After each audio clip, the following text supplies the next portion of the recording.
ரஹீம். அன்பார்ந்த நேயர்களே, பலஸ்தீன் மீட்பு போர் 866வது நாளையும் ஈரான் அமெரிக்கா யுத்தம் 3வது நாளையும் வெட்டியிருக்கிறது.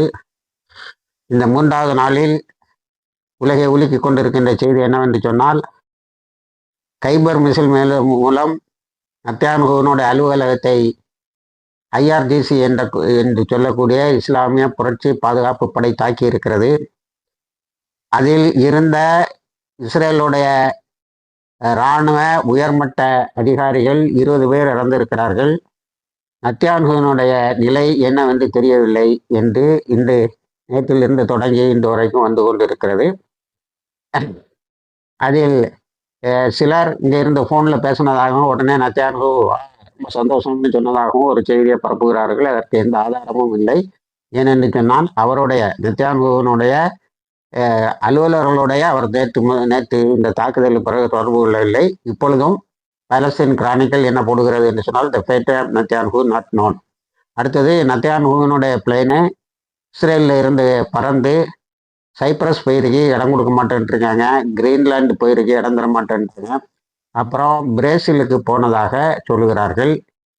கடைசியாக அது ஜெர்மனிக்கு வந்திருக்குமோ என்ற ஐயப்பாடும் இருக்கிறது. இப்படி அந்த பிளைனில் யாரும் இல்லைன்றாரு. நத்தன்யாகுவுக்கு சொந்தமான பிளைன்ட்டு. சாதாரணமாக எப்போ ஒரு தாக்கலை ரெடி பண்ணும்போது இவன் இந்த ஃப்ளைட்டை அனுப்பிடுவான், என்னன்னு தெரியல. ஆனால் அது மாதிரி ஒரு சம்பவம் நடந்திருக்கிறது. அடுத்தது, ஈரானில் இறந்ததாக அறிவிக்கப்பட்ட பலர் உயிரோடு இருக்கதாக சொல்லுகிறார்கள். அதில் ஒருவர் முகமது அகமது நஜதி, சர்வைவ்டு தி அட்டாக்னு துருக்கி செய்தி நிறுவனம் அதை சொல்லும்போது, ஏஐ செய்தி நிறுவனம் சொல்லும்போது அது உண்மையாக இருக்க வாய்ப்பு இருக்கிறது. ஆனால் அறிவித்தது பாலஸ்தீன் கிரானிக்கலில் அவங்க தான். அடுத்தது, அலி சர்தானி சொல்லக்கூடிய secretary general of the supreme defence council, ஈரானுடைய உச்சபட்ச பாதுகாப்பு சபையினுடைய பொதுச் செயலாளர் அலி சங்கானி இறந்து விட்டதாக ஒரு செய்தியை சொன்னார்கள். இப்பொழுது அவர் ட்விட்டரில் மலை ஒன்று போட்டிருக்காரு. அதில் என்னன்னா, ஒரு பெரிய நீண்ட விவாதம். அவர் குரானில் உள்ள ஒரு வசனத்தை வச்சு அவர் ஒரு படத்தையும் போட்டு விட்டுருக்காங்க. இறைவன் பாதையில் கொல்லப்பட்டவர்களே இறந்தவர்கள் என்று சொல்லார்கள், அவர்களுக்கு உணவளிக்கிறோம், நாம் உணவளிக்கிறோம், நீங்கள் அறிய மாட்டீர்கள் என்ற அந்த வசனத்தை போட்டிருக்கிறார்கள். அதனால் உலகத்தை குழப்பிட்டு இருக்கிறாங்க. அகமது நஜதி இவரும் உயிரோடு இருப்பது உண்மை என்று சொன்னால், அமெரிக்கா இதில் தோற்றே தீரும், இஸ்ரேல் அழிந்தே தீரும் என்பதுதான் உண்மை. அடுத்தது, அமெரிக்காவினுடைய போர்க்கப்பல்கள். நேற்று நம்ம சொன்னோம், USS அப்ரஹாம் லிங்கனை 4 மிசில் கொண்டு தாக்கினாங்கன்னு. ட்ரம்ப் நான் இப்போ அதை டவ் பண்ணி இழுத்துட்டு போகிறான், எங்கள் அமெரிக்காவை நோக்கி ஓடுகிறது. அது இன்னைக்கு காலையில் செய்து, American worship fleece USS Abraham Lincoln, மீதி உள்ளது இருக்கு USS ஜெரால்டு, அதெல்லாம் ட்ரூமன் அடி வாங்கிட்டு போயிட்டுது. USS ஜெரால்டு நிற்கிது. அதில் நிறைய 4200 எம்ப்ளாயிஸ் இருக்கிறாங்க. இதுவரைக்கும் அமெரிக்காவினுடைய ட்ரூப்ஸ் மட்டும், பொதுமக்கள் யாரும் கிடையாது, எல்லாம் அமெரிக்காவினுடைய படையில் 560 பேர் இறந்திருக்கிறார்கள். இதில் என்னன்னா, ட்ரம்ப் ஒரு பேட்டியில் we lost some and we may be losing many more சொல்லியிருக்காரு. அதாவது நம்ம கொஞ்சத்தை இழந்திருக்கிறோம், இன்னும் நிறைய இழப்போம்னு சொல்லியிருக்கான். அப்போ ஏற்கனவே இழந்து விட்டதாக தான் சிலர் அதை இன்டர்பிரட் பண்ணுறாங்க. நிறைய அமெரிக்க இராணுவத்தினர் இறந்திருக்கிறார்கள் என்று. இப்போ USS அப்ரஹாம் லிங்கன் இங்கே வந்தான் போனான் அப்படின்னு நேற்று வரைக்கும் டினை பண்ணால் இன்னைக்கு இழுத்துட்டு போகிறான். அடுத்தது, US தட்டு, பேட்ரியாட்டு, ரேடாரு இவையெல்லாம் அடித்து நிறுத்திட்டு 10 இது போன்ற டிஃபென்ஸ் சிஸ்டங்களை, அதாவது வான்வெளி தடைகளை தாண்டி ஈரானுடைய பெலாஸ்டிக் மிசில்ஸு, மல்டி ஹெட்டட் மிசில்ஸு விழுந்துக்கிட்டே இருக்கு இஸ்ரேலில். அதில் வாட்டர் டீசாலினேஷன், அங்கே தண்ணி பெரும்பாலும் டீசாலினேஷன் வழியாக தான் வருது. அதாவது உப்பை எடுத்து விட்டு, கடல் நீரில் இருந்து உப்பை எடுத்து விட்டு தண்ணீரை கொடுப்பது. அது ஒரு பிளான்ட்டை பயங்கரமாக அடிச்சிருக்காங்க. இதில் என்னன்னா, அந்த பிளான்ட்டுக்கு பக்கத்தில் நியூக்ளியர் ரியாக்டர் ஒன்று இருந்திருக்கு. அது எப்படின்னா, அணு உலையில் பயன்படுத்தப்பட்ட சில உலைகளை அங்கே கொண்டு வைப்பாங்க. அதில் தண்ணி விழுந்துக்கிட்டே இருக்கணும் 24 மணி நேரம். அது இருக்கிற வரைக்கும் லேசாக கசிஞ்சிட்டா கூட ஒரு அணுகுண்டை போட்ட ஒரு எஃபெக்ட் வந்துடும். அதை நேற்று அடிச்சிருக்காங்க. அதில் உள்ள ரேடியேஷன் வேவ்ஸு இஸ்ரேலில் பரவி கொண்டு இருப்பதாக ஒரு பயங்கர தகவல் வருகிறது. இது உண்மையாக இருக்கும் என்றால் இஸ்ரேலுடைய முடிவு காலம் இதிலே தான் இருக்கும். அடுத்தது யூஎஸ் இன்டெலிஜென்ஸ் ஒன்று சொல்லியிருக்கு, ட்ரம்ப் ஒரு பொய்யை சொல்லியிருக்கான். என்னன்னா ஐஆர்ஜிசிக்குள்ளால குழப்பம் வந்துட்டு ரிஜிம் சேஞ்ச் நிச்சயமாக வந்துடும்னு யூஎஸ் இன்டெலிஜென்ஸ் உடனே கூப்பிட்டு ட்ரம்ப்பை இப்படியெல்லாம் ஊரை ஏமாத்ததை ஐஆர்ஜிசி இப்போ ரொம்ப அதிகமாக யுனைட்டடாக இருக்கிறாங்க, ரொம்ப ஒற்றுமையாக இருக்கிறார்கள். நம்மை அவர்கள் தாக்குவதில் தயாராக இருக்கிறார்கள். அவங்க டிஃபீட்டுங்கிறது அவங்களுக்கு நம்ம கொடுக்க முடியாது, வெற்றிங்கிறது இல்லாட்டாலும் அவங்கள தோக்கடிக்க முடியாது என்று சொல்லுகிறார்கள் என்று அறிக்கை விட்டு இருக்கிறது. அடுத்தது ஹிஸ்புல்லா தன்னுடைய தாக்குதலை தொடங்கி இருக்கிறது. அது டெல்லவீவு, இலியாட், ஜெருசலம், ஹைஃபா ஆகிய இடங்களை தாக்கி இருக்கிறது. உடனேயே லெபனானில் உள்ள ஹிஸ்புல்லா உடனே லெபனான் அரசாங்கம் ஹிஸ்புல்லாவினோட ஆக்டிவிட்டிஸ் எல்லாம் பேண்டுன்னு சொல்லியிருக்காங்க, போடான்னு சொல்லிட்டு யுத்தத்தை முடிச்சுட்டு வரோம்னு. இதில் இஸ்ரேலுக்கு ஒரு பெரிய நஷ்டம் என்னவென்று சொன்னால், அந்த லித்தானி ரிவர், நம்ம முன்னாடி இதை பற்றி நிறைய பேசியிருக்கோம். லித்தானி ரிவருக்கு அந்த பக்கம் லெபனான் பக்கம் ஹிஸ்புல்லா போனால் தான் நாங்கள் நார்தன் இஸ்ரேலுக்கு வருவோம்னு சொல்லி அந்த ரிஃப்யூஜிஸ் ஃப்ரம் நார்தன் இஸ்ரேல் இது சொன்னாங்க. இப்போ அதாவது அனாதை ஆக்கப்பட்ட வடக்கு இஸ்ரேலில் உள்ளவர்கள் சொன்னாங்க. இப்போ லித்தானி ரிவரை தாண்டி ஹிஸ்புல்லா வந்துடும். இப்போ லித்தானி ரிவருக்கு இந்த பக்கம் ஹிஸ்புல்லாவில் இருக்கு. அதனால இஸ்ரேலில் திரும்ப இந்த இடத்துக்கு ஆட்களே வராது. இஸ்ரேலு தன்னுடைய ஃபயர் பவரை காட்டி பெய்ரூத்தை தான் தாக்கிட்டு இருக்கு. இது ஹிஸ்புல்லாவில் ஆபத்து என்று காரணம் காட்டி லெபனானுடைய பிரதம அமைச்சர் என்ன செய்திருக்காரு, ஹிஸ்புல்லாவை பேன் பண்ணியிருக்காரு. அவங்க ஆயுதங்களை கீழே வைப்பவன் என்று சொன்னார்கள், ஆயுதங்களை கீழே வைக்க மறுத்து விட்டார்கள். முதல் கட்டத்தில் கொஞ்சம் தந்தது போல் இருந்தது, பிறகு முடியாது என்று சொல்லிவிட்டார்கள். இப்போ ஹிஸ்புல்லா கீழே அண்டர் கிரவுண்டில் நிறைய மிசில்ஸ் இருக்கு. அவங்ககிட்ட சொன்ன ரிச்மண்ட் யூனிவர்சிட்டியினுடைய அறிக்கைப்படி ஹிஸ்புல்லாட்ட உள்ள எல்லா மிசில்ஸும் தீரும்போது இஸ்ரேல் அழிஞ்சு போகும்னு ஒரு அறிக்கையை அக்டோபர் 7, 2023 முன்னாடியே கொடுத்தது. அப்போ இந்த அக்டோபர் 7, 2023 முன்னாடியே கொடுத்த அறிக்கை இப்பொழுது உண்மையாக வாய்ப்பு இருக்கிறது. பார்ப்போம். அடுத்தால அடி தாங்க முடியாம ட்ரம்ப் நான் நேற்றே சொன்னது மாதிரி பேச்சுவார்த்தைன்னு வால் ஸ்ட்ரீட் ஜேர்னலு இதோ வாஷிங்டன் போஸ்ட்டை போல நியூயார்க் டைம்ஸை போல அப்படியே இஸ்ரேலுக்கு பக்கத்தில் நிற்பது. அது ஒரு செய்தியை போடுது, ஈரான் வில்லிங் டு டாக்குன்னு. நேற்று அலி லர்ஜானி தெளிவாக அறிவித்து விட்டார், நீ ஒரு அயோக்கிய உன்னிட்ட பேசுறதுல அர்த்தமே கிடையாது, அதனால நாங்கள் பேச்சுவார்த்தைக்கு வரவில்லைன்னு தெளிவாக சொல்லிட்டாரு.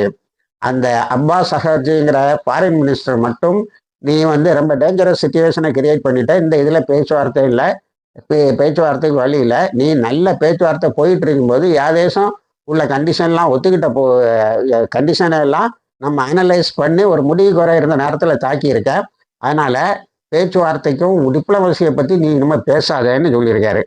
அடுத்தது ஈரானில் நான் நேற்று உங்கள்கிட்ட சொன்னேன், ஹர்மூஸில் ஒரு கப்பலை தாக்குனாங்கன்னு, அது மூழ்கிட்டு இருக்கு. இன்னும் 3 கப்பல்களை ஐஆர்ஜிசி ஹர்மூஸில் டார்கெட் பண்ணியிருக்கு. இவையெல்லாம் இஸ்ரேலுக்கு எண்ணெய் ஏற்றி கொண்டு போவை. இதனால பெட்ரோல் விலை பயங்கரமாக ஏறும்ங்கிற ஒரு எண்ணம் இருக்கிறது. ட்ரம்ப் இந்த யுத்தத்துக்கு முன்னாடி என்ன வாக்குறுதி கொடுத்துருக்காருன்னா, அமெரிக்க மக்களுக்கு உங்களுக்கு $2.25 விற்கிற பெட்ரோல் ரொம்ப குறைவான விலைக்கு வரும்னு. ஆனால் இப்போவே 17% விலை ஏறிவிட்டதாக சொல்லுகிறார்கள். அவங்க முதல் வாக்குறுதியும் போய் அதை அமெரிக்காவில் உள்ள லாமேக்கர்ஸும் அமெரிக்க மக்களும் எதிர்த்து நிற்கிறார்கள். அமெரிக்காவில் உள்ள மக்கள் ட்ரம்ப்போடைய மாளிகைக்கு முன்னாடியும் அவனுடைய டவர்ஸ் அவன் அங்கங்கே கட்டி லாட்ஜஸ் கட்டி விட்டுருக்கான் பாருங்க, அதுக்கு எதிராகவும் அதற்கு முன்னாடி நின்று போராடி கொண்டு இருக்கிறார்கள். அடுத்தது F-15 பற்றி ஒரு ஜோக்கு நீங்கள் பார்த்துருப்பீங்க. F-15 ஃப்ளைட்ஸ் குவைத்துக்கு மேலே பறந்துட்டு இருக்கும்போது தொப்புன்னு சுட்டு வீழ்த்தினாங்க. யாருன்னு கேட்டால் இஸ்ரேலுடைய வெர்ஷன் ஃப்ரெண்ட்லி ஃபயர். ஆனால் வெளியில் உள்ள எக்ஸ்பர்ட்ஸ் என்ன சொல்லுவாங்கன்னா, குவைத்தில் அந்த விமானங்கள் வீழ்ந்தது பலாஸ்டிக் மிசில் பறந்துகிட்டே இருந்து பாருங்க, அதை இந்த ட்ரோன்ஸை குவைத்து போட தங்களுக்கு எதிரான வார்ஷிப்புன்னு நினச்சி சுட்டாங்க. ஃபைட்டர் ஜெட்ஸ் அங்கேன்னா விழுந்தா அதில் ஒரு பெரிய நாசம். இது அவங்களுக்கு வருத்தி கொண்ட மிகப்பெரிய ஒரு நஷ்டம். ஆனால் என்ன மாதிரி குழப்பம் நடக்கு பற்றியெல்லாம் நல்ல சரியாக கேம் விளையாடுறாங்க. நேற்று நமது நேரில் ஒரு ஆள் எனக்கு சொன்னார், வைர வெளிச்சம் குரூப்பில் உள்ளவர் தான், அவர் சொன்னார், ஈரான் வந்து ஹேக் பண்ணி அது குவைத்தை தாக்க வர்ற மாதிரி காட்டிட்டாங்க. இப்போ வந்தவொடனே டிஃபென்ஸ் ஃபோர்ஸஸ் தாக்க ஆரம்பிச்சு அது ஒடிச்ச பிறகு அதை ஹேக்கிங்கை நடத்திட்டு வெளியில் வந்துட்டாங்க.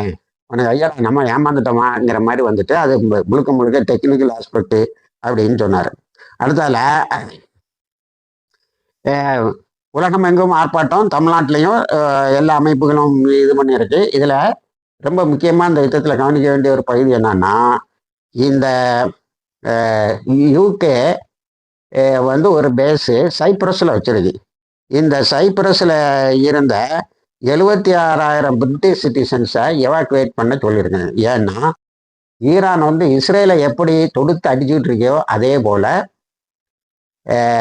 சைப்ரஸையும் தாக்கியிருக்கு. ஏக காலத்தில் அது அதிகமாக மக்களுடைய கண்ணில் ஊடகங்களின் பார்வையில் படவில்லை. ஆனால் 76,000 பேர் இப்போ வீடிழந்து நிற்பதாகவும் அவர்களை எங்கே கொண்டு செல்வது என்றும் தெரியாமல் யூகே இருந்து கொண்டு இருக்கிறது. நேற்று நான் உங்கள்கிட்ட சொன்னேன், அவங்க இந்த யுத்தத்தில் சேருவோம்னு ஒரு பக்கம் ஒரு நாள், சேரமாட்டோம்னு ஒரு நாள். இது இந்த இழப்புக்கு பிறகுதான் அவர்கள் நாங்கள் இந்த யுத்தத்தில் சேர மாட்டோம் என்று சொல்லி இருக்கிறார்கள். ஆனால் இப்போ கடைசியில் இன்டைரக்டாக உதவி செய்துக்கிட்டு தான் இருக்கிறார்கள். அடுத்து ஈராக்கில் இருக்க அமெரிக்கன் பேசஸ் அவ்வளோதையும் அங்குள்ள முஜாஹிதுகள் அடிச்சிட்டாங்க. அதில் ஒரு நேற்று 8 பேர், இன்னைக்கு 4 பேர் ஷஹீதாக இருக்கிறார்கள். ஆனால் ஈராக்கில் உள்ள எர்பில் பேஸு வந்து கம்ப்ளீட்டாக ஃபுல்லி டெஸ்ட்ராய்டுங்கிற செய்தி வருது. அதே போல் பல அமெரிக்க தளங்கள் துவம்சம் பண்ணப்பட்டு விட்டன. அதனால் அமெரிக்கா ஈராக்கில் இருந்த ஹோல்டு போச்சு. அவன் இதெல்லாம் சேர்த்து தான் 560 பேரான்னு கேட்டால் இல்லைங்கிறாங்க. இந்த 560 பேர் ட்ரம்ஃபோர்டைய ரெஃபரன்ஸில் வரக்கூடியது, அல்லது ஏற்கனவே எல்லா ஊடகங்களும் சொல்லுவது 560 அமெரிக்க சோல்ஜர்ஸ் இறந்தார்கள்ங்கிறத இந்த பேஸில் இறக்கக்கூடியவங்க வரவில்லை என்று சொல்லியிருக்கிறார்கள். அடுத்தது ட்ரம்ப்போடைய இந்த வார்த்தை தான் திரும்ப திரும்ப வந்துகிட்டு இருக்கு. என்னன்னா, நம்ம இன்னும் நிறைய வீரர்களை இழப்போம்னு. ஆப்கானிஸ்தான் வந்து நாங்கள் ஈரான் மீது நடந்த தாக்குதலை கண்டிக்கிறோம், ஆனால் சமயம் பார்த்து அமெரிக்காவை தாக்குவோம் என்று சொல்லி இருக்கிறார்கள். அவர்களுக்கு இந்த கடைச்சல் கொடுத்துக்கிட்டு இருந்த பாகிஸ்தானை ஒரு பக்கமாக நிறுத்திட்டாங்க. அதுவும் சரியான வழி. இப்போ இந்த இதில் போய் சண்டை போட்டுக்கிட்டு இருக்கையில் அதிக அர்த்தம் இல்லை. ஏனென்று சொன்னால் நம்ம இந்த பக்கம் இன்னோடா திருப்பினோம்னா எதிரிக்கு பலம் வந்துடும், இவனை பின்னாடி பார்த்துக்கலான்னு நேற்று நான் உங்கள்கிட்ட சொன்னேன். அதே முடிவைத்தான் அவர்கள் கையாண்டு வருகிறார்கள். அடுத்தது உலகம் முழுவதும் நடக்கக்கூடிய போராட்டத்தை நமது சன் நியூஸு ஒரு சின்ன இக்கன்னா போட்டு சொல்லுது. காஷ்மீர், டெல்லி, ஹைதராபாத் இங்கே சியாக்கள்லாம் கூடினாங்கன்னு இல்லை. நேற்று மண்ணடி அந்த பக்கமெல்லாம் பெரிய தமிழ்நாட்டை உழுக்கக்கூடிய மிகப்பெரிய கண்டன ஆர்ப்பாட்டங்கள்லாம் நடந்திருக்கிறது. அதையெல்லாம் ஷியாக்கள் அவ்வளவு இங்கே இனம் கிடையாது, எல்லாமே சன்னிகள் தான் என்று செய்திருக்கிறார்கள். இது உலகத்தில் சன்னி ஷியாங்கிற டிஃபரன்ஸ் மாறி நத்தியானுவே இந்த ரெண்டுக்கும் எதிராக ஒரு அமைப்பை நான் கட்டுகிறேன் என்று சொன்னபோது நமது சன் டிவி தன்னுடைய ஆட்டாமையை வெளிக்காட்டி கொள்வது மூலமாக பல ஷியா முஸ்லீம் என்றே சொல்லி கொண்டு இருக்கிறது. காசாவுக்கு வந்தோம்னா அங்கே ஒரு பேனிக் பையிங் நடக்குதுன்னு சொல்லுவாங்க. அதாவது கிடைக்கக்கூடிய பொருளை உடனே வாங்கி வச்சுக்கிட்டோம், இந்த யுத்தம் நமக்கு பொருட்களை கிடைக்காமல் செய்துவிடும் என்று. இதில் ஹமாஸ் ஒரு வேலை செய்திருக்காங்க. எல்லையிலிருந்து சில பகுதிகளில் இஸ்ரேல் அடித்து வெளியே தள்ளியிருக்காங்க. இப்போ என்னன்னா, இஸ்ரேல் இருக்கக்கூடிய மிகப்பெரிய நஷ்டம், இஸ்ரேல் இருக்கக்கூடிய எந்த இராணுவமும் முதல்ல இராணுவத்தை நகர்த்த முடியல. அங்கே மழை பொழிஞ்சிக்கிட்டே இருக்கு, மிசில் மழை. இராணுவத்தை நகர்த்த முடியல. ரெண்டாவது, சண்டைக்கு வர்றதுக்கு ஆள் கிடையாது. இப்போ இராணுவ நோக்கர்கள் என்ன சொல்றாங்கன்னா, ஈரானில் இருக்கக்கூடிய 4,50,000 ஷஹீது படை, அதாவது அவர்களுக்கு மாற்றிடம் ஆர்மின்னு தான் பேர், அந்த படை எந்த பக்கம் இறங்கினாலும் அந்த நாடு அவர்களுடைய கைகளில் இருக்கும் என்று சொல்லுகிறார்கள். இதனால் சவுதி வந்து ரொம்ப இது பயந்து நடுங்கிட்டு இருக்கு. இந்த யுத்த போர்வைகளை வச்சுக்கிட்டீங்கன்னா எல்லோ லைனில் உள்ள வந்து இஸ்ரேலை பைய பின்னுக்கு தள்ளனா, இஸ்ரேல் என்ன செய்துட்டுன்னா அல் அக்ஸா பள்ளிவாசலை முழுமையாக மூடிடு. இப்போ 2வது நாளாக அல் அக்ஸாவுக்குள்ளால எந்த தொழுகையும் இமாமும் மற்றவங்களும் தொழுகிறாங்களே தவிர மக்கள் போவிடாமல் பார்த்து கொள்கிறார்கள். இதை அல் அக்ஸாவினுடைய தலைமை இமாம் சொல்லியிருக்காரு. இவன் ஒரு வேலை செய்கிறான். என்ன வேலை செய்கிறான்னா, அல் அக்ஸாவை இந்த யுத்தத்தை காட்டி கையகப்படுத்தலான்னு விரும்புகிறான்னு. இதை காப்பாற்றுவதாக வாக்கு கொடுத்த ஓஐசி கண்டிக்கும் தீர்மானம் போட்டுக்கிட்டு இருக்கு. அரபு நாடுகள்லாம் ஒரு அணியில் இஸ்ரேலை எதிர்க்கக்கூடிய நாடு ஈரானுக்கு எதிராகவும், இஸ்ரேலுக்கு விழுந்து விழுந்து பணி செய்வதாகவும், அமெரிக்காவினுடைய அடிவரடிகளாகவும் இருந்து கொண்டிருக்கிறார்கள். அல் அக்ஸா இவர்களை மன்னிக்காது, அல்லாவும் மன்னிக்க மாட்டான். இணைந்திருங்கள், எல்லா தகவலையும் தருகிறோம். வாகிர் தவானா அல்ஹம்துலில்லாஹி ரப்பில் ஆலமீன்.